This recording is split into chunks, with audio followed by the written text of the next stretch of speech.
मैं आपसे जानना चाहूंगी कि आम तौर पर जैसे कि आपने कहा कि स्किन कहीं ना कहीं खुद सिग्नल्स देने लगती है, लेकिन आम तौर पर भी क्या रूटीन हमें फॉलो करना चाहिए जिससे एक हेल्दी स्किन मेंटेन रहे? जी, सबसे ज़रूरी ये है कि जैसे मैंने कहा कि हम पोल्यूशन वाले एनवायरनमेंट में रहते हैं और जब एक्यूआई 400 से ऊपर होता है तो हम लोगों को सलाह देते हैं कि आप कम से कम बाहर जाएं, बिकॉज जो भी पोल्यूशन में पार्टिकल्स हैं, जो पार्ट्स पर मिलियन बढ़ते हैं, वो सबसे ज़्यादा तो स्किन के ऊपर आते हैं ना, वो तो यहीं आते हैं। तो जब भी आप घर से बाहर जा रहे हैं, जब आप वापस अंदर आते हैं, सबसे ज़रूरी स्किन केयर का काम है आपको एक फेस वॉश करना है।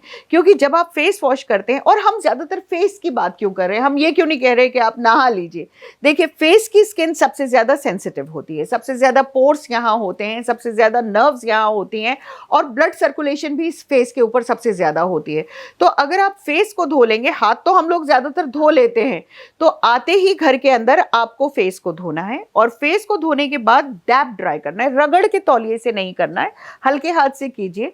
कोरियन स्किन केयर आजकल बहुत ज्यादा फेमस है, बिल्कुल। हो गया उसके ऊपर तो मतलब कि इतने सारे स्किन केयर आ रहे हैं, फिर चाहे वो सनस्क्रीन हो या फिर इतने सारे नए नए नाम, जैसे कि सिरम्स के भी नाम आ रहे हैं कि रेटिनल इसमें है, विटामिन सी इसमें है, तो वो कितने इफेक्टिव होते हैं? मतलब उनका सच में कोई यूज भी है या फिर ये मार्केट ही है एक तरह की? कोरियन स्किन केयर की जो टेक्निक है वो हमें अपने जीवन में उतारनी है। कोरियन स्किन केयर की जो टेक्निक है वो ये है कि आप गीली या नमी वाली स्किन के ऊपर प्रोडक्ट लगाएंगे, और अगर आप नमी वाली स्किन पे प्रोडक्ट लगाएंगे तो वो अंदर बहुत अच्छी तरह जाएगा।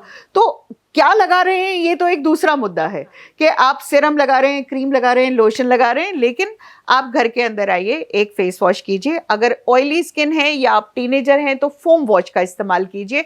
अगर आपकी ड्राई स्किन है या आप थोड़े से उम्र दराज हैं, 40s या 50s में हैं, तो एक क्लेंजर का इस्तेमाल कीजिए और उसके बाद तौलिए से हल्के हाथ से डैप ड्राई कीजिए। जब वहीं नमी है तब एक मॉइस्चराइजर लेके उसे इस तरह पूरी स्किन पर लगा लीजिए।